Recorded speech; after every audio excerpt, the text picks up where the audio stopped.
Olá, aluninhos, aqui é a professora Mariane, estudando exatas. Na aula de hoje nós vamos falar das relações entre os conjuntos. Pessoal, a gente pode pensar um conjunto como uma caixinha.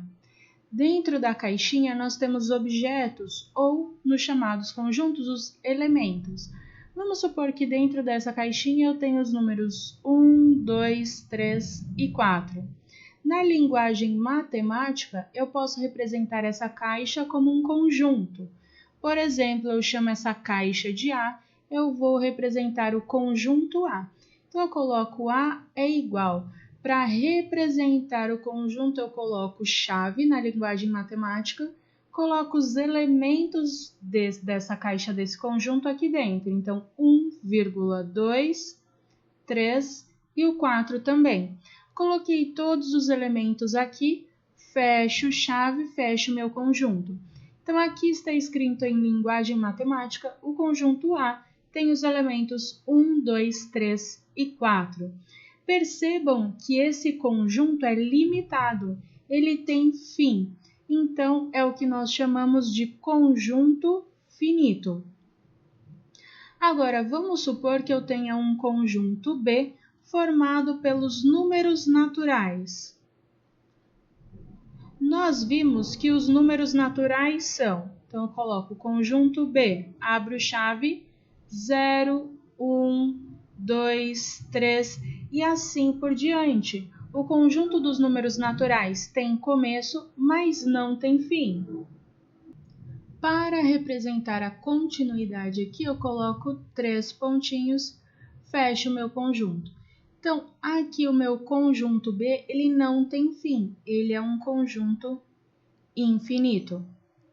Eu também posso ter um conjunto com um elemento só. Por exemplo, o conjunto C tem o elemento 7 apenas dentro dele.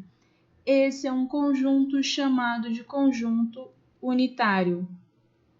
Eu também posso ter um conjunto sem nenhum elemento. Por exemplo, o conjunto D é o conjunto que nós chamamos de conjunto vazio, sem elementos. Eu represento como chave aberta e fechada sem nada dentro, ou eu coloco uma bolinha cortada. Esse daqui é o conjunto que eu chamo de conjunto vazio, sem nenhum elemento. Aqui, se a gente olhar, por exemplo, para o conjunto A, eu consigo perceber que ele tem 4 elementos. Em linguagem matemática, eu digo o número de elementos do conjunto A colocando N, A igual. Aí, se ele tem 4 elementos, eu coloco 4. Cuidado que não é porque ele terminou com o elemento 4, é porque ele tem 4 elementos. Então, nós vimos inicialmente que os conjuntos podem ser representados dessa maneira aqui com chaves, ou eu posso também colocar aqui o conjunto A com os elementos 1, 2, 3 e 4 aqui dentro. Essa é a representação por diagrama. Aqui seria a representação por extensão, colocando os elementos discriminados nas chaves. Agora nós vamos aprender a relacionar um elemento com um conjunto. Essas relações são chamadas relações de pertinência, em que eu vou dizer se um elemento pertence ou não a um determinado conjunto.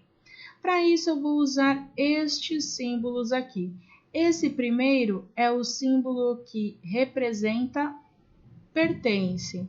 Esse de baixo, ele tem um cortezinho.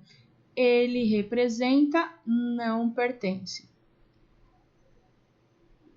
Vamos supor que eu tenha o conjunto que eu falei para vocês, o conjunto A com os elementos 1, 2, 3 e 4.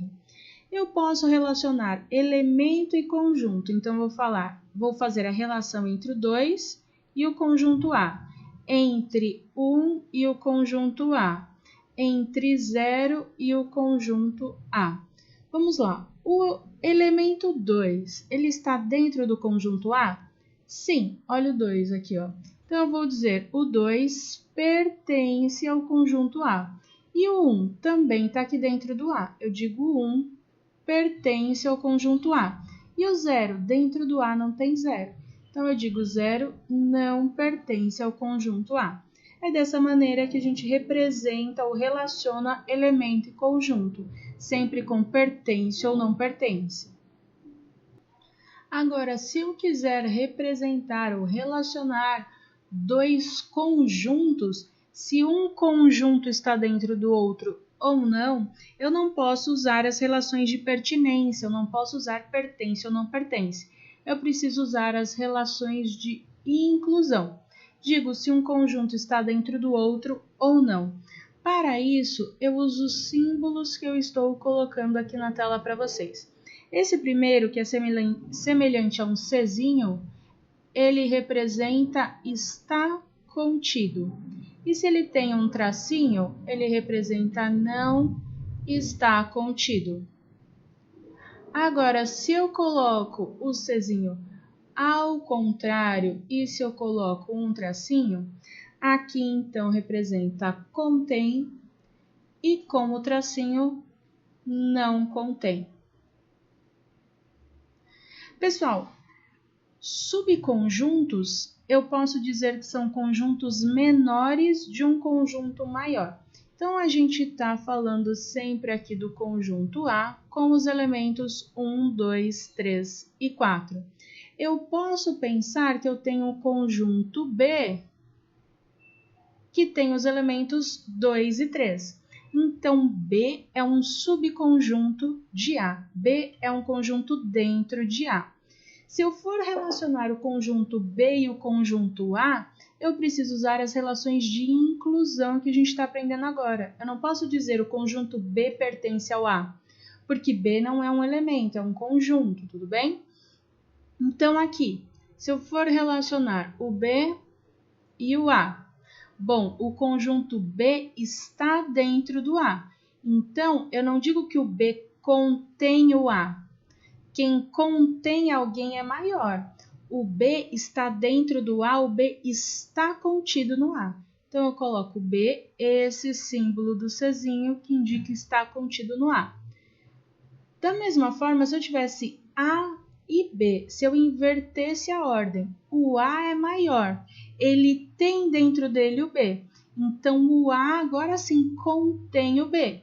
Contém é esse símbolo de Czinho invertido. Então, A contém o B. Tudo bem? Agora eu posso pensar num conjunto C com o elemento 10, por exemplo. Se eu tivesse que relacionar o C e o A, bom, o conjunto C está dentro do A? Não. Então, eu digo que o C não está contido no A. Então, é o Czinho como o tracinho. C não está contido no A. E se eu quisesse colocar o A com relação ao C? O A não contém o C. Então, A não contém C.